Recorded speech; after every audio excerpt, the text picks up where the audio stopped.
नमस्ते, मैं doctor Parveen, homeopathic physician, YouTube channel पर आपका बहुत-बहुत स्वागत करती हूँ और उम्मीद करती हूँ कि आप सभी बहुत ही अच्छे होंगे। आज हम बात करने वाले हैं एक बहुत ही कॉमन प्रॉब्लम की, जो कि महिलाएं फेस करती है। अक्सर सभी फैमिलीज में ये प्रॉब्लम्स देखी जाती है। कभी-कभी ऐसे हालात भी हो जाते हैं जब ये प्रॉब्लम शुरू हो जाती है। ये प्रॉब्लम है सप्रेस्ड मेंसेस की। कभी-कभी मेंसेस लेट हो जाते हैं और उसके कारण भी बहुत से मन में विचार आते हैं, बहुत कंफ्यूजन रहता है। जब एक बार मेंसेस स्टार्ट हो गया है तो ठीक ढंग से उसका 21 दिन के साइकिल के बाद में, हर 21 दिन के बाद में मेंसेस स्टार्ट होता है। तो इस तरह से रेगुलरिटी चलती रहती है। यदि इसमें कुछ चेंजेस आते हैं तो महिला को ये मन में कंफ्यूजन रहता है कि पीरियड्स अभी इस बार लेट हुए हैं तो उसका क्या कारण है। कभी-कभी 4-5 दिन आगे पीछे हो सकता है, लेकिन जो महिलाएं मैरिड है उनको बहुत अधिक कॉन्शियसनेस रहता है और वो चाहती है कि उनके जो साइकिल है, जो मेंसेस की, वो ठीक ढंग से चलती रहे। तो ऐसे केसेस भी हो चुके हैं जहाँ पर बहुत कंफ्यूजन हुआ है। तो एक केस की मैं भी बात करूंगी और 2 केसेस ऐसे हो गए हैं और दोनों के जो रीजन थे सप्रेस्ड मेंसेस के, वो दोनों के कारण अलग-अलग थे और कारण को देखने के बाद में मेडिसिन्स जो निकल के आई है वो भी अलग-अलग थी। तो एक केस ऐसा था कि हमारे क्लिनिक के आसपास में ही वो महिला रहती थी और शादी हो गई, एक बच्चा हो गया और फिर ससुराल से जब वो अपने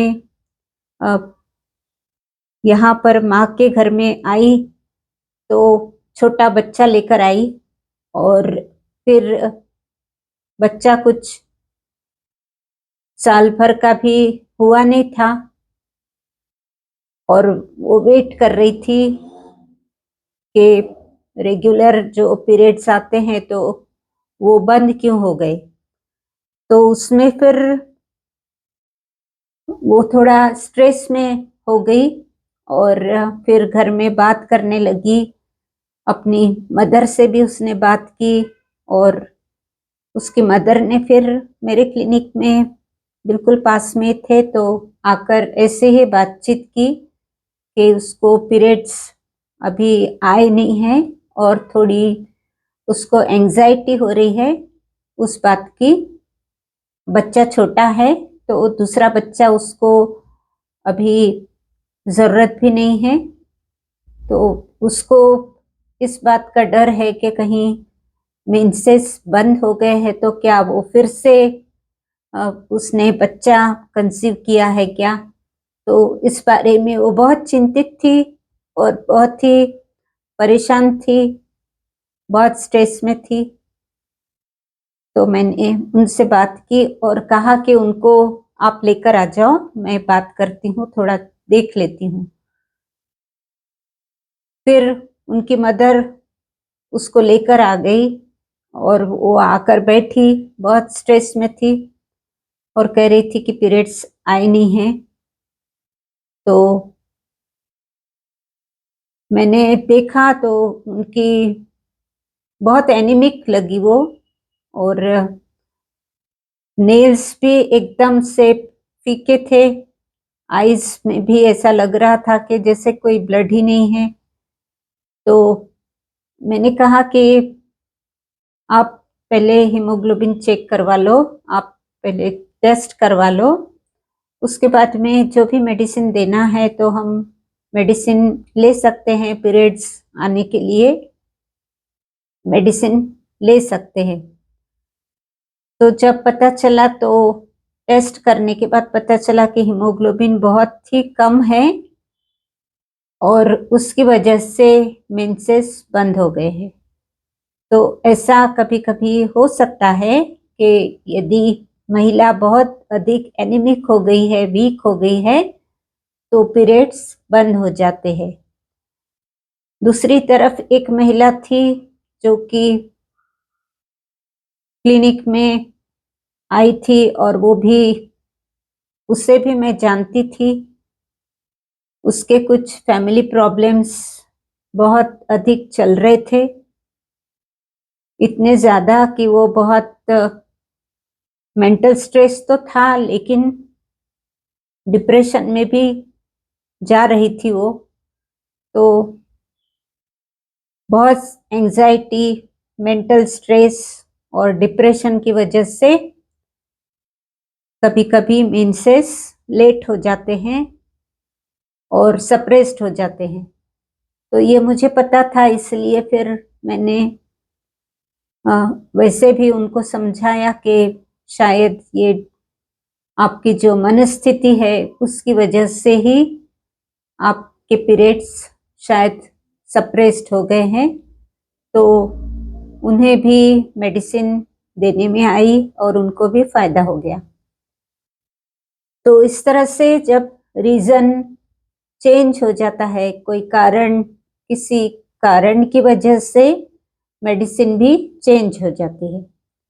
तो जब पहली महिला थी, पहला केस था, तो उसमें एनीमिया था। तो एनीमिया को दूर करने के लिए मेडिसिन दी गई, जैसे कि फेरामेट वगैरह, और बायोकेमिक कॉम्बिनेशन नंबर 1, इस तरह से मेडिसिन दी गई। और दूसरी महिला को डिप्रेशन था, इसलिए डिप्रेस्ड होने के कारण लेट हो गए थे मेंसेस, सप्रेस्ड हो गए थे। तो उन्हें इग्नेशिया दिया, तो इग्नेशिया देने के बाद में उनको फायदा हुआ। तो इस तरह से दोनों महिलाओं को जब मेडिसिन परफेक्ट मिली, तो उसके बाद में वो दोनों भी ठीक हो गई और उनके रेगुलर मेंसेस शुरू हो गए। तो इस तरह से ये केसेस हो जाते हैं। हमेशा ही रीजन देखना होता है, रूट कॉज देखना होता है। तो बहुत अलग अलग कारण निकल के आते हैं और उसकी वजह से कुछ प्रॉब्लम्स होते हैं। कभी कभी फैमिली हिस्ट्री भी होती है। तो फैमिली हिस्ट्री अगर ऐसी है तो उसमें भी मेंसेस का इरेगुलरिटी देखी जा सकती है। कभी कभी मेनोपॉज का जब समय आता है उस वक्त भी ऐसा होता है। कभी कभी इरेगुलर हो जाते हैं या कभी एकदम प्रोफ्यूज ब्लीडिंग हो जाती है, बहुत अधिक दिन तक ब्लीडिंग चलते रहता है। तो उनका एज देखने के बाद में, उनका रूट कॉज देखने के बाद में, फाइंड आउट करने के बाद में बहुत सी बातें ध्यान में आती है और उसके हिसाब से मेडिसिन चेंज होते जाती है। तो होम्योपैथी बहुत ही अलग है।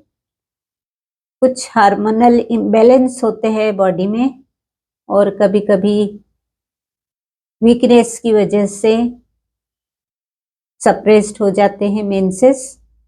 तो सबसे पहले तो देखना चाहिए कि मेंसेस सप्रेस्ड होने का क्या कारण है, उसके बाद में ही मेडिसिन्स का सिलेक्शन करना चाहिए। तो ये जानकारी थी,